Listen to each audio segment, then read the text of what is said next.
Hey folks, how's it going? Dr. Spin. I got another spin-off post for you guys. 2 amazing albums by amazing artists who kind of do have some stylistic overlap, but only one of them can go on to be in my favorite albums from 2025. So let's go ahead and get started with 9 Inch Nails, the TRON Aries original soundtrack, versus The Knife, Silent Shout. Now, the TRON Aries original soundtrack has been giving me Album of the Year vibes because in some ways, it's a return to form for 9 Inch Nails. Not only does it function as a 9 Inch Nails album and has these aspects that kind of recall the more abrasive and industrial sounds from 9 Inch Nails that sort of lie at the base of their sound, but also includes their more recent ambient works, like their COVID-released albums, The Ghost and Locust releases. But it also functions incredibly well as the soundtrack to this TRON Aries movie. Musically speaking, it contributes to the sonic history of TRON dating back to Wendy Carlos and including Daft Punk.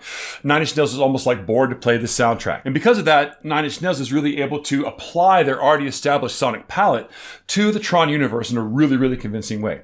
Let's take that over here in comparison to this Silent Shout album. Now, The Knife comes from the same sort of region of space that 9 Inch Nails does, in that they emphasize dark, gothy electronica, but the way that they do it kind of has a little bit less of a blunt force to it. Instead, it's got these very nuanced, interlocking patterns, very subtle ways in which details are embedded within the samples and loops that they use, and also a lot of really interesting vocal processing really puts this in a realm that's a little bit more disturbing than you would think. And because these albums do have a little bit of genre overlap, and the way that they express musicality in their different iterations of kind of gothy electronica is so successful, it's very difficult to make a distinction. But what they do so respectively well in each of their different versions of this is to really embed musicality within their performances. And I mean this in the most broad sense. I mean things like dynamics and phrasing and sound quality and textures. Both of these albums exhibit these musical aspects in different ways.